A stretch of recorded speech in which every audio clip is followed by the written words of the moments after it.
Hello, muraho neza abakunzi b'igikoni, abakunzi ba Kitchen Care by Chef Janine, mbahaye ikaze cyane.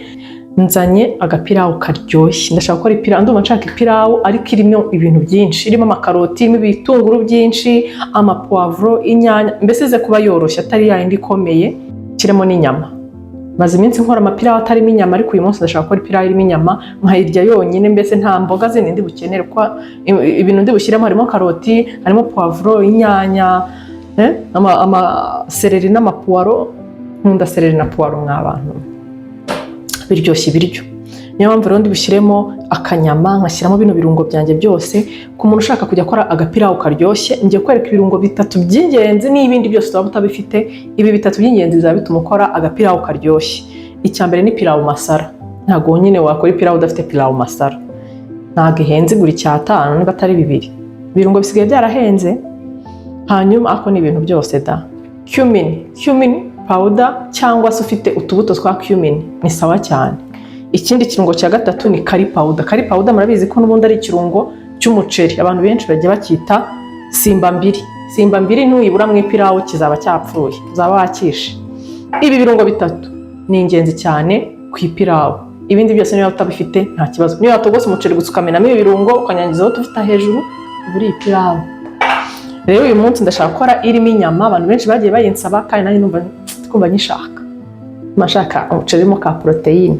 Ubwo rero mureke tureke gutinda hano ngaha kuko ibiryo byacu biri butinde kubera guteka inyama, gushyiramo umuceri biraza gufata umwanya munini. Kangende mbe nkaranga inyama, ku ruhande mekizeho amazi y'umuceri, ubundi mbere kuko njya nkora agapirawu karyoshye. Hagati aho nimba uri mushyashya hano, please subscribe, kandi n'abandi basanzwe mukore share, mukore comment, mumbwire ntabwo n'ukuri mukimbwira ikintu mushaka ngo nzabakorera rwose. Kandi mbere tugitangirana mwambwiraga ibintu bigatuma numva ngize courage yo kongera kugira ibindi nkora. None ubu nsigaye ntekereza ikintu numva nakora bitewe na gu yanjye, nkavuga ngo reka nkore iki. None ubu nta kintu mukimbwira rwose. Ndabinginze rero mumbwire ikintu mwifuza ko tuzakora ubutaha muri comment. Murakoze. Reka tujye ku mashyiga rero.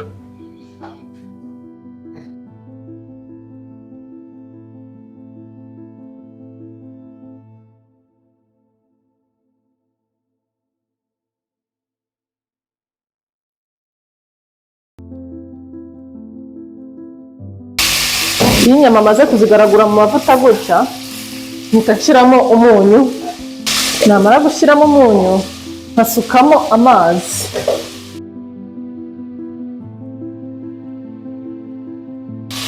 Nkamo igikombe kimwe cy'amazi kugira ngo zorohe.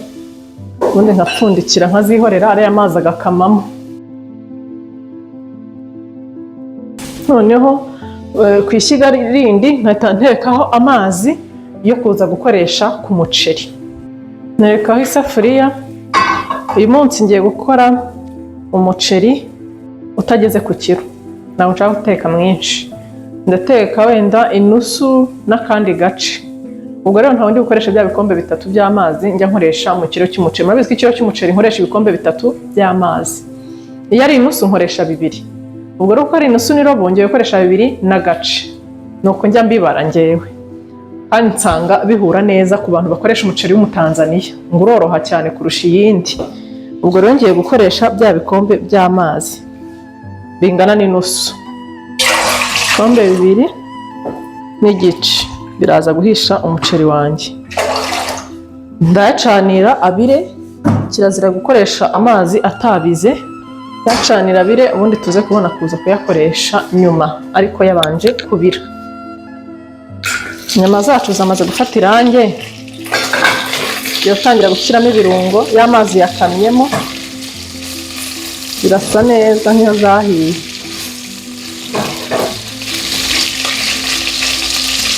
Ngiye gushyiramo ibirungo byanjye byose.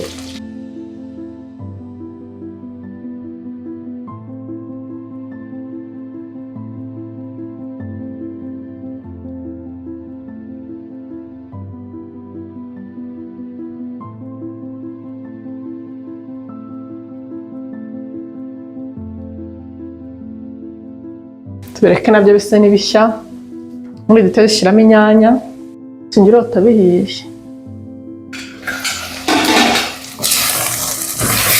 Byahumuye.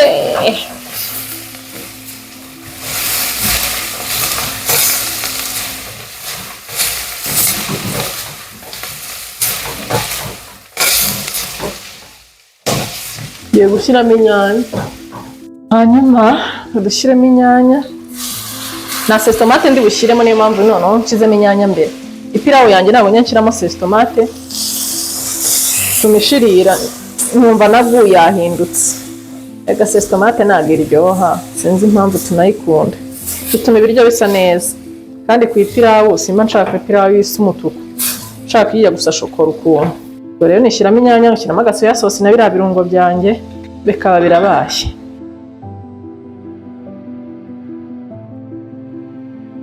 N'agasesitomate yahumuye.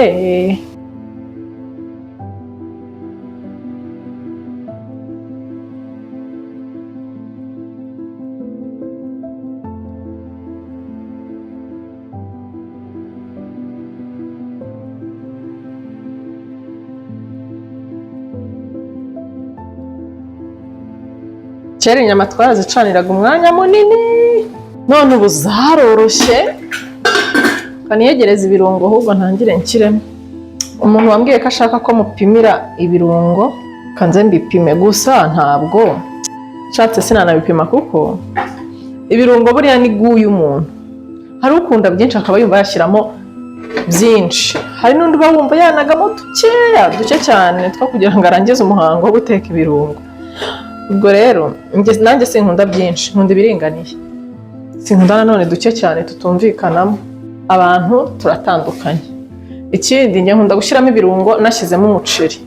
Fata amazi makeya nkashyira muri ibyo biryo, muri izo nyama ntetse, narangiza nkabona gushyiramo umuceri.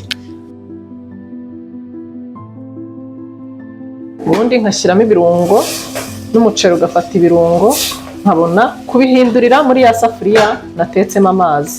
Ntabwo njya mbigumisha muri iyi safuriya natetsemo inyama kuko bishobora gutuma bishirira. Ipirawu ishirira, niyo mpamvu akenshi ipirawu y'abantu ikunda gushirira. Ubwo rero nshyiramo umuceri,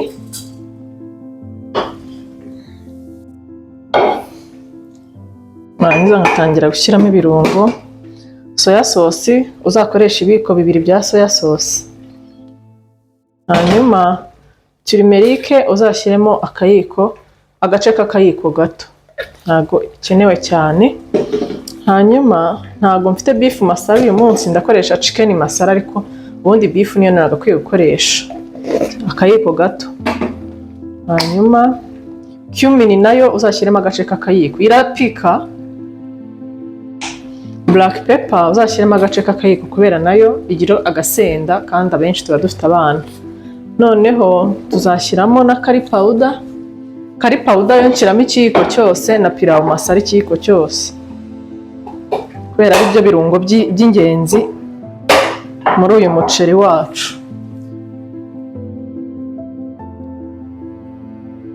Hano ukuntu bisa umuhondo, ndayikunda cyane no mu mboga. Hanyuma pirawu masala nayo ugashyiramo ikiyiko cyose, nayo nsigaranyemo gakeya mise nkamara. Voilà. Rero ubivanga neza kugira ngo bihure n'umuceri. Umuceri nawo uze kuba urimo ibirungo neza. Bigaraguramo gutya nk'iminota 2, nkabona guhita njya kubishyira muri ya mazi nabijije. Ibikombe 2 n'igice mu inusu n'irobo by'umuceri. Ntabwo napimye ikiro cyuzuye, ntabwo tujya tukimara. Rero nawe bizaterwa n'ibyo ukunda. Uramutse ufite udushaza tuba turi kwa kundi umuntu aba afite amashaza nko muri firigo, cyangwa yaraye yatetse, wahita umenamo nka rushe 2 z'amashaza, nabwo biba ari sawa cyane. Uramutse ufite imiteja wayishyiramo, njye nuko nabonye tutari abafana bayo cyane.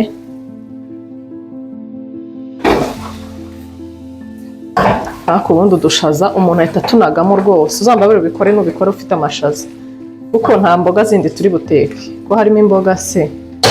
Urabona ko umuceri wanjye urasa ryabara nshaka. Usa neza rwose, ntabwo uri buze usa ibara rimwe uruhande rumwe irindi urundi, oya, bibaza kuba usa hose. Mwaretse wa mugani tukazateka isami, wazateka isami ejo nzabatekera isami nayo muyirebe ukuntu njya nyiteka. Ibirimo puwaro nyinshi, seleri nyinshi, puwavuro,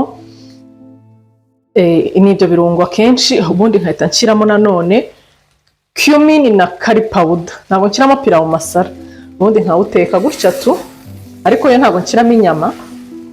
Isami nta nyama ibirimo, ni vegetarian, ni abantu batajya barya inyama, ahubwo ngewe iyo ngiye kuyihisha nkora amagi atogosheje, nkaza kuyishyiramo ihiye, nkabivangamo n'amagi atogosheje kwa kundi wayakase. Mba nzayibatekera, iraryoha pe, iraryoha cyane. Hari n'undi muceri njya nteka nkashyiramo sosiso, nkakaranga udusosiso nkadushyiramo, ubundi nkabiteka bijya kumera nk'ipirawu. Ubwo rero reka dushyire muri ya mazi yacu yabize taradushirirana.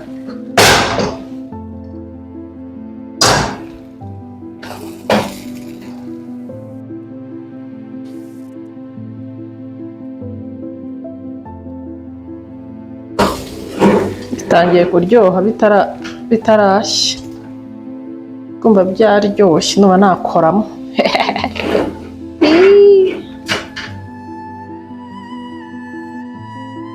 Uteka ku muriro muke ushoboka. Ubu aha tugeze nta muriro dukeneye akariro gake.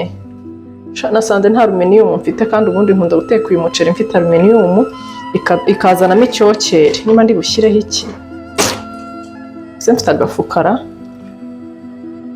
n'undi umuntu ashyizeho agafuka nako kazanamo umwuka, umuceri ugashya ufite umwuka, ugahishwa n'umwuka. Uzagerageze uhindure isafuriya, ntuzateke mu isafuriya wakaranzemo rwose, bituma bishirira. Kanse nushyiramo utuzi dukeya hano, umuceri wanjye ureke gufatiramo cyane.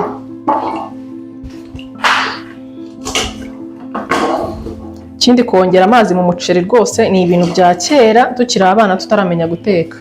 Umuceri nta muntu wongeramo amazi, umuceri bawushyiramo amazi yabize, bakawihorera, bakawupfundikira, bakawirengagiza rwose, bashyizeho akariro gake cyane kugera aho gashya kandi ugashya neza.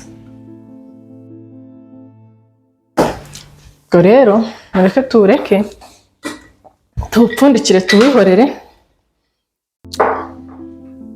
Ubwo rero ukuntu njya mbigenza, mfata iswiveseri nizeye yifuze neza, nkayishyira ku mufuniko, ubundi nkapfundikizaho mu gihe ntafite ibyo bintu byose ndi kuvuga, mu gihe ntafite agafuka, mu gihe ntafite, kuko icyo dushakamo ni umwuka, kandi umwuka akenshi uzanwa n'icyokere. Icyokere kiva he? Mu kantu. Rero ngiye gufata akayisiveseri gafuze, aba ariko nkoresha, nashyire ku mufuniko,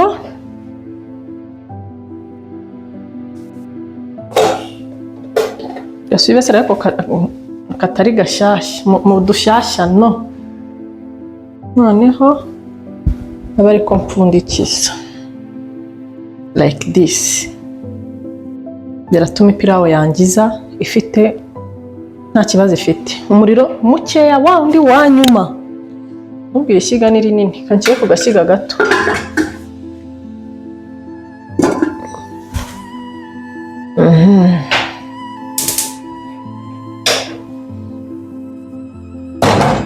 Ku gashyiga gato ka nyuma, hanyuma nako ukagaha umuriro wa nyuma, ku buryo umuceri uhira iminota 30.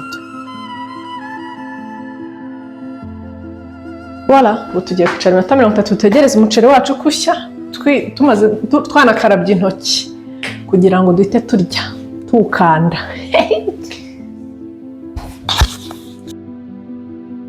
Nahishije, ipirawu yahiye, I'm very excited, ndashaka kuyirya, nashyushye, ndahiye, ndashize. Nagumishije umufuniko kugira ngo mbereke, ntabwo nize nyikoraho na gato. Yakomeje kuba iri ku ziko kwa kundi ku kariro gake cyane, njye sinkunda ipirawu yumagaye, nshaka nyine ipirawu yoroshye. Ubwo rero nayiretse iguma ku muriro kwa kundi, nta kiko nakojejemo, nta kanya nakojejemo, nayihoreye igeza aho ishya. Nta gahumuro na kamwe ko gushirira karimo kubera ya systeme naberetse. Ikindi kano gasafuriya kacu ni non stick, ntago gafata hasi, gafite gakozwe muri ya matière ituma ibiryo bidafata hasi utetse. Biba byiza ufite isafuriya nk'iyo, cyangwa utayifite ukaba ufite isafuriya iremereye kandi ukirinda kuyikarangiramo kwa kundi nababwiye. Iyo wakarangiyemo ukayihindura ugashyira mu yindi nshyashya. So ubwo rero byahiye, ndashaka ko abazumingira akabereka ukuntu isa ipirawu yacu ukuntu imeze. Nashyizeho n'agasenda hejuru, nimba muri bibone. Ndahiye ndashize. Inyama ziriho hejuru bantu we. Umva ipirawu irasa n'iryoshye ntaranayiryaho. Muri kuyibona? Muri kuyireba? Mwapfa ipirawu. Irasa neza, habe no gushirira na gato yigeze igira. Noneho hano mfite ikivoka cyiza kinini, kanshyiraho n'inyama kinini. Dore n'agasenda naje gupfundura nagaha agasenda keza sibyo.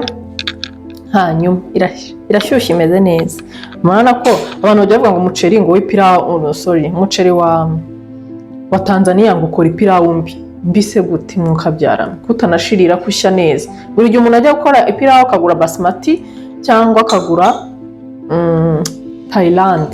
Thailand ngo nibyo bikora ngo umuceri mwiza w'ipirawu. Umuceri wose ukora ipirawu.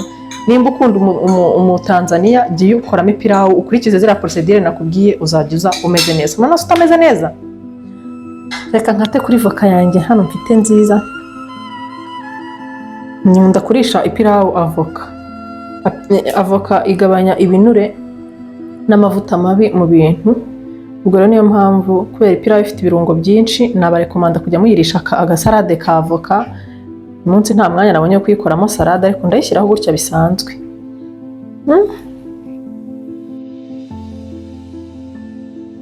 Imeze neza ino voka. Ubundi nkiriro mba nariye neza se. Ranch yanjye bimeze bon. Muhame hamwe. Reka nze mba ukuntu nabibyiniye we, muri kubona uburyo ndi kubibyinira. Inyama yacu iroroshye, ikatwa n'icyuma cya kuto, icyuma cyo ku meza. Nahera ku nyama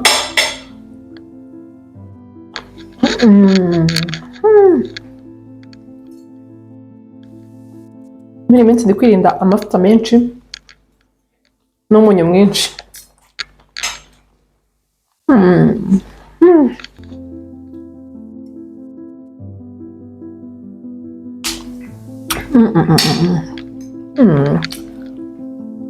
Neza uko nayishakaga. Niko ije imeze. Nashakaga agapirawu koroshye karimo ibirungo byumvikana ariko bidakabije, karimo inyama, kariho avoka. Ndayo ndikumva nabiterura byose nkahita mbishyira mu nda. Bye. Mureke njye ku meza. Biraryoshye. Amagambo yandenze. Ndishimye ipirawu iranshimishije n'ukuri ntabeshya. Hari igihe niteka ikantuburira nkumva nababaye nkabona irakomeye. Nanga ipirawu ikomeye mw'abantu. Nshaka ipirawu ndi burya yonyine, nta zindi mboga. Ubwo rero nyitetse ikampira. Bo numva nishimye. Bye. Mukore subscribe, mukore share, mukore comment. Mureke njye ku meza. Bye.